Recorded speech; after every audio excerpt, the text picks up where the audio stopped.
what they're eating or who they're eating, and start challenging habits and assumptions. I grew up eating meat without really thinking about it. My parents were doing it, my brothers and sisters were doing it, everybody was doing it, so I just started doing it. And that's, us human beings are really social animals. We tend to do what those around us do. And sometimes we don't really think very much about it, and that's really one of the reasons I think that we grow up eating animals. And then once we are eating them, and with these issues are raised, there's this disconnect between our natural empathy. We are hardwired to have empathy and to feel bad when we see somebody harmed and suffering. And that's a very important, healthy human quality, is to empathize with others.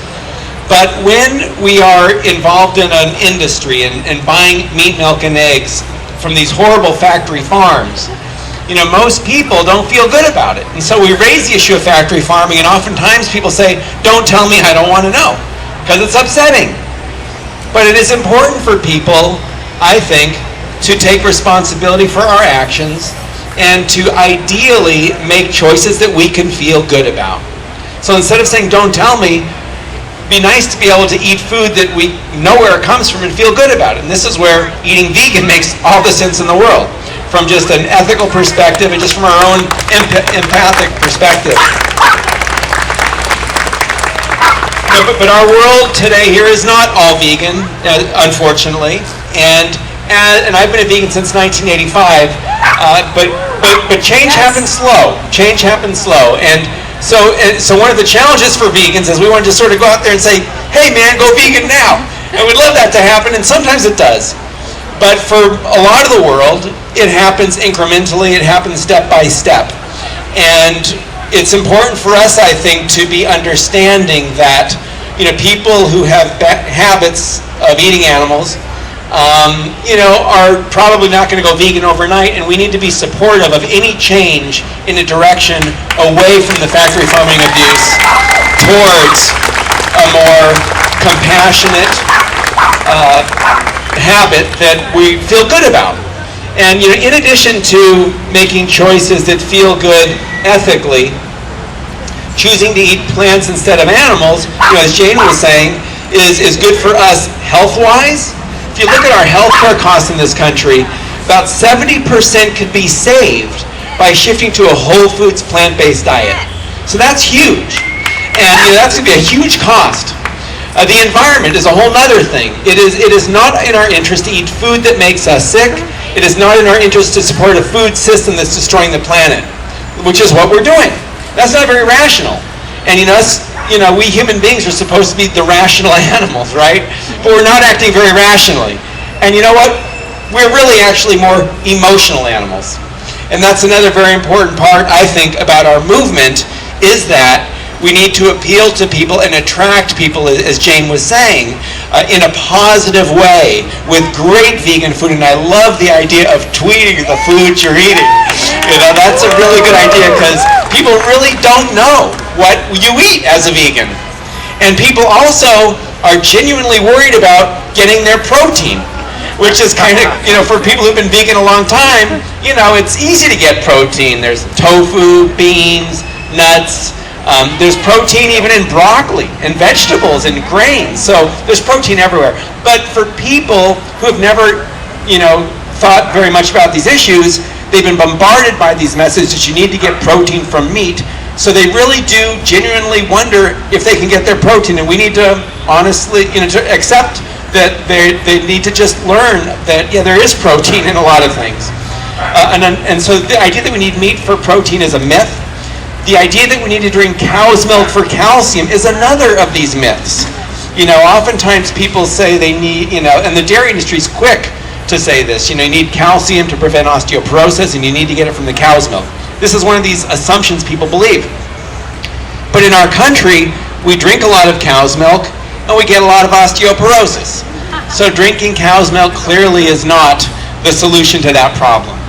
And so I've been a vegan now since 1985, and lately I've been trying to do things to demonstrate that vegans can do things athletically. So I ran my first marathon in DC.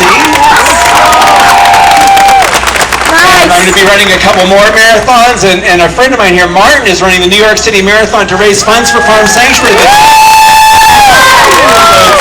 CrowdRise, and his name's Martin Rowe, R-O-W-E, if you go to CrowdRise, or you can talk to him, but he's raising funds for Farm Sanctuary. So anyway, but so these vegan athletes out here now that are demonstrating that we can perform at a decent level. And there's also, I don't know if you guys know of Arian Foster. He's this NFL running back who's a vegan. He's one of the top running backs in the NFL. There's these elite athletes now. And in addition, you have folks like Bill Clinton, who's doing a lot better now eating a plant-based diet.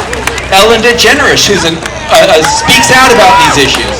So we have all kinds of great folks. And Jane on her show, the work she does is amazing. So if you've ever seen her show, she's always getting animal issues there. So Jane is a huge voice for animals and for our movement.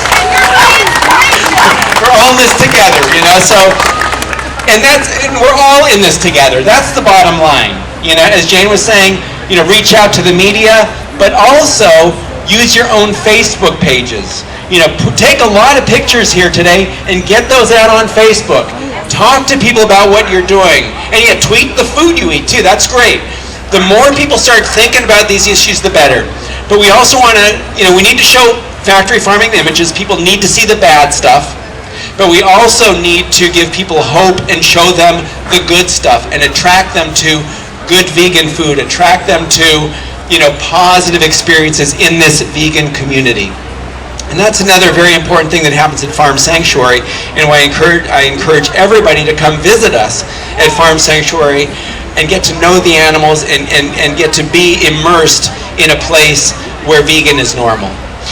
And we're seeing change like never before right now.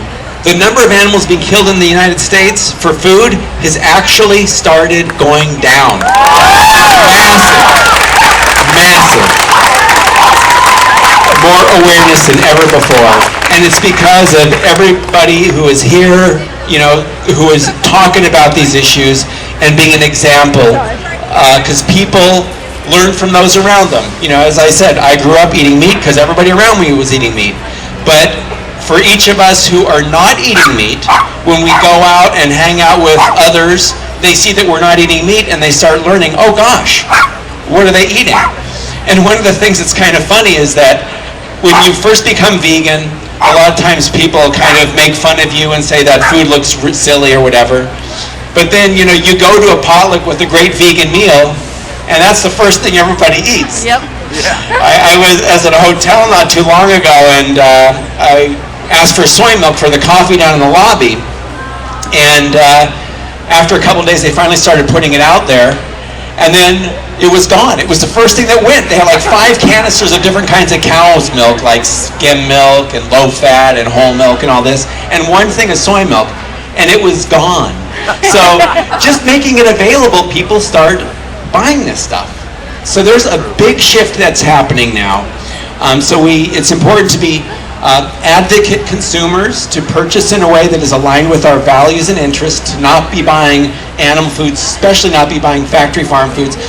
Reach out to restaurants and order vegan food there. And you can get, even like at a Denny's or something like that, they can just do they can fry potatoes with veggies. You can even coach them on, you can go in there and say, do you guys have anything vegan? And they say, no. And they say, well, do you got potatoes? Yeah. Do you got spinach? Do you have these veggies? How about we put those together? So being sort of giving suggestions, because sometimes in these restaurants, people just don't even think about it. So a big part of our job is really getting people to think, providing suggestions, and being a positive example for others. So, it's a huge honor to be here with you all. I feel very lucky to do this work, to work on something that is so meaningful for animals, for the earth, and for ourselves. How we treat other animals says a lot about who we are. And it's a joy to be in this movement with all of you. So thank you all so very much.